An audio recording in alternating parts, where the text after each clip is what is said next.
NEET வினாத்தாள் கசிவுக்கு வந்து போராட்டம் நடைபெற்றது. சமீபத்தில் ஜந்தர் மந்தரில் நடைபெற்றது. இந்த ஜந்தர் மந்தரில் நடைபெற வரும்போது இந்த கலவரமாக மாறப்படும் போது அந்த கலவரத்தை கட்டுக்குள் கொண்டு வருவதற்காக மத்திய அரசு சில விஷயங்கள் செய்தது. அது என்ன பண்ணாங்கன்னா, இன்டர்நெட்டை துண்டித்தது. இன்டர்நெட் செயல்பாடை துண்டித்தது மூலம் அந்த இடத்த வந்து ஒரு கண்ட்ரோலில் கொண்டு வந்து வச்சுட்டு இதெல்லாம் தகவல் அதாவது பொய்கள் பரவிடக்கூடாது அப்படின்னு நோக்கத்தில் செயல்படுறது.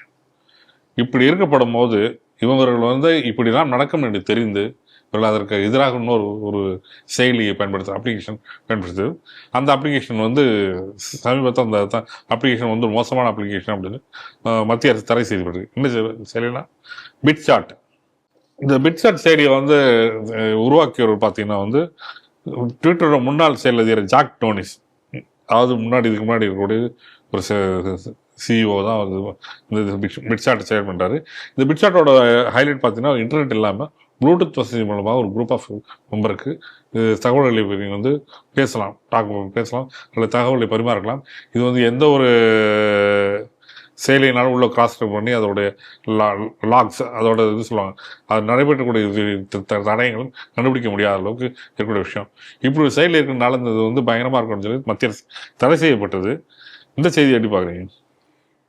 ஏற்கனவே இதை பற்றின செய்தி வரும் பொழுது இதை வந்து இந்த பிட்சாட் அப்படிங்கக்கூடிய இந்த ஆப் வந்து ஏற்கனவே மத்திய அரசு வந்து தடை செய்திருக்கிறார்கள்.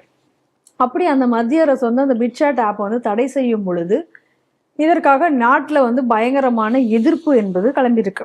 என்ன அப்படின்னா, கருத்து சுதந்திரத்திற்கு எதிராக இந்த மாதிரி பல ஆப்புகளை வந்து இவங்க தடை செய்கிறார்கள் அப்படின்னு சொல்லிட்டு. இது வந்து ரொம்ப, அதாவது இந்த பிட்சாட் வந்து எப்படி செயல்படுது அப்படின்னு நம்ம பார்த்தோம்னா, இன்டர்நெட் என்பது இதற்கு தேவையில்லை. இன்னைக்கு வந்து பல குற்றவாளிகளையோ பல குற்றங்களையோ பயங்கரவாதிகளையோ அனைவரும் எப்படி இன்னைக்கு கண்டுபிடிக்கப்படுகிறார்கள் செயல்படுகிறார்கள் அப்படின்னு பார்த்தா இன்னைக்கு இருக்கக்கூடிய டெக்னாலஜியை வச்சுட்டு தான். இன்டர்நெட்டு, இன்னைக்கு இருக்கக்கூடிய நெட்வொர்க், வாட்ஸ்அப்பு, இது மாதிரி பல கூடிய ஊடகங்கள், இதையெல்லாம் வைத்துத்தான் சர்வதேச அளவில் வந்து இன்னைக்கு பயங்கரவாத செயல்பட்டு நம்மளே பேசியிருக்கிறோம். எப்படி வந்து கேம் ஆப் மூலமாக செயல்பட்டார்கள், அந்த மாதிரி ஆன ஆப்புகள் மூலமாக இவங்க செயல்படுறாங்க. ஆனால் அவை அனைத்தையுமே கூட கண்டுபிடிப்பதற்கு வந்து ஒரு வசதி அவங்க இருக்கு. அப்படின்னா என்னன்னா, இன்டர்நெட் அப்படிங்கக்கூடிய ஒரு விஷயம் இருப்பதனால அதை வச்சு ட்ரேஸ் பண்ணி கண்டுபிடிக்கக்கூடிய ஒரு வாய்ப்பாக தான் அதில் எல்லாம் இருந்தது. ஆனால் இந்த பர்டிகுலர் இந்த பிட்சாட் அப்படிங்கக்கூடிய ஆப்பை நம்ம வச்சு பார்க்கும் பொழுது அவங்க என்ன சொல்கிறாங்கன்னா, வெறும் ஒரு ப்ளூடூத் இருந்தாலே போதும், அதுக்கு இன்டர்நெட் எல்லாம் தேவையில்லை. அப்போ ப்ளூடூத் மூலமாகவே பக்கத்தில் இருக்கிறவங்க கிட்ட நம்ம வந்து பேசிக்கிறதுக்கு முடியும், ஒரு சின்ன ஒரு குரூப் அளவில் நம்ம பண்ண முடியும். அப்படி இருந்துச்சு அப்படின்னு சொன்னால் இந்தக்குள்ளார பரிமாறப்படக்கூடிய கருத்துக்கள் எதையுமே வந்து கண்டறியவே முடியாது. யார் எந்தனுடைய இதில் உளவுத்துறை அமைப்புகளுடைய கண்கள்ல இருந்து மண்ணை தூக்கிட முடியும். அப்படிப்பட்ட ஒரு ஆப்பு தான் இந்த பிட்சாட் அப்படின்னு சொல்லிட்டு. அப்போ இந்த பிட்சாட் அமைப்பு வந்து இப்போ யார் உபயோகப்படுத்தியிருக்காங்க அப்படின்னு நம்ம பார்த்தோம் அப்படின்னு சொன்னால், சிஜேபி, அதாவது காக்ரோச் ஜனதா பார்ட்டி, இப்போ இந்த கலவரத்துக்கு அந்த பிட்சாட் அமைப்பை இந்த ஆப்பை யூஸ் பண்ணியிருக்காங்க. அப்போ இந்த பிட்சாட் ஆரம்பத்தில் வரும் பொழுது இந்த ஆப்பை வந்து தடை செய்ய வேண்டும் என்று மத்திய அரசு கிளம்பின பொழுது இதற்கு எதிர்ப்பு தெரிவித்தவர்கள் யார் என்று நம்ம புரிஞ்சுக்கணும். அப்ப இந்த நாட்டிற்கு எதிராக செயல்படக்கூடியவர்கள் இந்த ஆப்னால இந்த நாட்டுக்கு ஒரு ஆபத்து இருக்கு, இந்த மாதிரியான பிரச்சனைகள் வரும் அப்படின்னு சொல்லும் பொழுது அதை எதிர்த்ததை வைத்தே நாம் யார் நாட்டிற்கு எதிரானவர்கள் என்பதை தெளிவாக புரிஞ்சுக்கலாம். இப்ப யார் அதை உபயோகப்படுத்தியிருக்காங்க?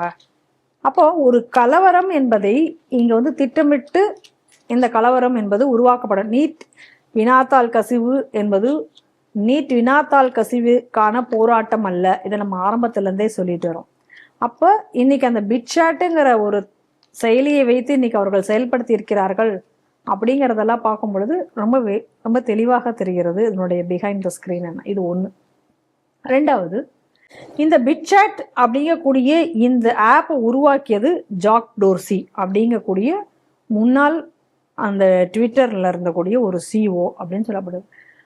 இவரை பற்றி அர்னாப் கோஸ்வாமி அவர்கள் சொல்லும் பொழுது என்ன சொல்றாரு, இவர் வந்து இந்துக்களுக்கு எதிரான மனநிலையை கொண்டவர் அப்படிங்கக்கூடிய ஒரு கருத்தை வந்து முன்வைக்கிறார். அதுவும் இல்லாமல் இந்தியாவுக்கு எதிராக செயல்படுவதற்கான ஒரு ஆழம் அப்படின்றாங்க.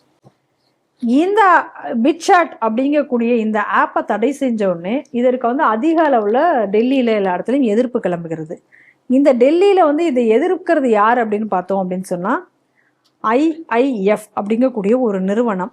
அது வந்து டெல்லியை தலைமையகமாக கொண்டு செயல்படுது. அதற்கு வந்து நிறைய பேர் வக்கீல் அபர் குப்தாலேருந்து நிறைய பேர் அதில் வந்து நிர்வாகிகளாக அந்த மாதிரிலாம் இருக்கிறார்கள். அவர்கள் அனைவருமே என்ன அப்படின்னா இந்த CJP போராட்டம் போன்ற இந்த மாதிரியான நாட்டிற்கு எதிரான போராட்டங்கள் நடைபெறும் பொழுது ஆதரவு தெரிவித்து பேசுபவர்கள். நல்லா புரிஞ்சுக்கணும். எப்படி உங்களுடைய நெட்வொர்க் எப்படி செயல்படுதுன்றத பாருங்க. அப்ப அப்படி இருக்கும் பொழுது அதாவது இன்னைக்கு இந்த பிட்சாட் அமைப்பு இந்தியாவில் தடை செஞ்சதுக்கு இவ்வளவு தூரம் இவங்க எல்லாம் கத்துறாங்க, அதற்கு எதிர்ப்பு தெரிவிக்கிறார்கள். ஆனா இதே பிட்சாட் ஆப்ல தான் நேபாளம், இந்தோனேஷியா போன்ற நாடுகளில் வந்து மிகப்பெரிய கலவரத்துக்கு உபயோகப்படுத்தியது இந்த பிட்சாட் ஆப் தான் அப்படிங்கக்கூடிய விஷயமும் தெரிய வந்திருக்கு. அப்ப இந்த மாதிரியான ஒரு ஆப்புகள் நாட்டில் இருக்கக்கூடிய இளைஞர்கள் இவர்களை வைத்துக்கொண்டு இதை உருவாக்கக்கூடியவர்கள் இந்த மாதிரி சோரஸ் அமைப்பிட்ட ஃபண்டிங் வாங்கக்கூடிய அமைப்புகள் இவங்கெல்லாம் இதை உருவாக்கி வைத்து நாட்டில் இருக்கக்கூடிய அந்த நாட்டினுடைய நிலைத்தன்மையை அந்த ஒரு கட்டுக்கோப்பாக அந்த நாடு இன்னைக்கு செயல்பட்டு கொண்டிருந்தால் அதை வந்து செயலற்றதாக ஆக்குவதற்கு, அங்கே வந்து ஒரு மிகப்பெரிய அந்த நாட்டினுடைய அமைதியின்மையை சீர்குலைப்பதற்காக இது போன்ற விஷயங்களை இளைஞர்களை தூண்டிவிட்டு அவர்களுக்கு கலவரம் செய்வதற்கு, அதுவும் மண்ணை தூவிட்டு கலவரம் செய்வதற்கோ இல்லை வேறு விஷயங்களை பகிர்வதற்கோ பொய்யான, ஏன்னா இந்த ஒரு போராட்டம் நடக்குது அப்படின்னா அந்த போராட்டத்தை வந்து கலவரமாக மாற்றுவது எதுன்னு பார்த்தீங்க அப்படின்னு நல்லா பார்த்தீங்கன்னா எல்லா போராட்டத்திலையும் ஒரு கலவரமாக அந்த போராட்டம் மாறுதுன்னா அதுக்கு பின்னணியில் என்ன இருக்கு அப்படின்னு பார்த்தீங்கன்னா ஒரு பொய் செய்தியாக இருக்கும், இல்லை பல இட்டுக்கட்டப்பட்ட செய்திகளாக இருக்கும். அது அப்படியே கொஞ்சம் கொஞ்சமாக கட்டமைக்கப்பட்டு அது வந்து ஒரு மிகப்பெரிய ஒரு கலவரமாக ஸ்டெர்லைட்லேருந்து ஆரம்பித்து நீங்கள் எல்லாமே தமிழகத்தில் நடந்த ஸ்டெர்லைட் போராட்டம் மாதிரி எல்லா போராட்டங்களையும் நீங்கள் உற்று நோக்கினால் அதுதான் காரணியாக இருக்கும். அப்போ இது மாதிரியாக ஒரு விஷயத்தை செய்யணும் அப்படிங்கிறதுக்காக திட்டமிட்டு செய்யப்படக்கூடிய விஷயங்கள் தான் இவை எல்லாமே. ஆனால் மத்திய அரசு இது 4 நாட்களுக்கு முன்னதாக இந்த பிட்சாட்டுங்கிறத வந்து நிரந்தரமாக தடை செய்திருக்கிறது அப்படின்ற செய்தியை நம்ம பார்க்குறோம். ஆனால் கூகுள் பிளே ஸ்டோரில் போடும்போது அந்த பிட்சாட் அப்படிங்கக்கூடிய அப்ளிகேஷன் வருது என்றும் சில பேர் சொல்கிறாங்க. ஆனால் இந்த மாதிரியான அப்ளிகேஷன்களை எல்லாம் கண்டறிந்து இதை வந்து உடனடியாக இதை வந்து தடை செய்யணும். இப்போ இந்த பிட்சாட்டை வந்து தடை செய்யப்படும் பொழுது இதற்கு எதிர்ப்பாக கிளம்பி இன்னைக்கு இருக்கக்கூடிய இந்த IIF அமைப்பு அவர்கள் யார், அவர்களுடைய பின்னணி என்ன? ஏன்னா நம்ம நாட்டில் என்ன ஒரு பிரச்சனை இங்கே இருக்குது அப்படின்னு சொல்லி நம்ம பார்த்தோம் அப்படின்னா இன்னைக்கு பிட்சாட்னு ஒரு ஆப் வருது. இந்த பிட்சாட் ஆப்பை இன்னைக்கு வந்து பேன் பண்ணிடுறாங்க. பேன் பண்ணோடனே இப்போ அது எதிர்ப்பு யாராவது செய்கிறாங்க அப்படின்னா அந்த எதிர்ப்பு கூடிய ஆட்கள் யாரு, ஏன் எதிர்க்கிறாங்க அப்படிங்கக்கூடிய அளவுக்கு நம்மளுடைய விசாரணையோ இல்லை நம்மளுடைய இதோ போறதே கிடையாது. இங்கே அப்படியே நின்றுது, இதோட முடிச்சாச்சு அப்படின்னு. ஆனா இந்த எதிர்ப்பாளர்கள் தான் தொடர்ந்து இங்கே வந்து ஒரு பாய்லிங் ஒரு இதை வந்து ஏற்படுத்தி கொண்டே இருக்கிறார்கள் தொடர்ந்து அப்படிங்கிறத நம்ம வந்து இங்கே உணர்ந்து கொள்வதே இல்லை. இன்னைக்கு பிட்சாட், இன்னைக்கு வேற இந்த மாதிரியான ஆப். இதில் பாருங்க சீனா பார்த்தீங்கன்னா இதெல்லாம் நம்ம சீனாவை தான் நம்ம வந்து இதில் வழிமுறை பார்க்கணும். இதெல்லாம் முன்னோர் இப்போ வரைக்கும் சீனாவில் வந்து இந்த ஆப்புக்கு வந்து தடை.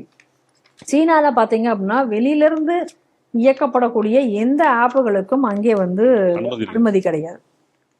இது மாதிரி நம்ம ரொம்ப நாளாக நம்ம வந்து கோரிக்கை வைத்து கொண்டிருந்தோம். நம்ம நாடு வளர்ந்து கொண்டிருக்கிற நிலையில நம்ம நாட்டிற்கென்று சில சமூக ஊடகங்கள் நமக்கு தேவை.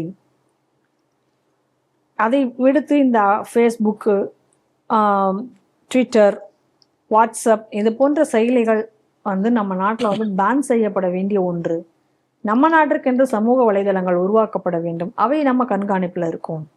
ஏன்னா இப்போ பாருங்க மெட்டா நிறுவனம் என்ன ஒரு வேலை பார்த்தாங்க, பிரதமர் அதாவது கண்ட கலவர வீடியோக்களை எல்லாம் மெட்டா அனுமதிக்குமா? ஆனால் ஒரு நாட்டினுடைய பிரதமர் ஒரு முக்கியமான செய்தியை மாணவர்களுக்கு மத்தியில் கொண்டு சேர்ப்பதற்காக சொல்லப்பட்ட அந்த வீடியோவை வேண்டுமென்றே நீக்கம் செஞ்சுட்டு அதுக்கப்புறம் நீங்கள் மன்னிப்பு கேட்கறது என்ன?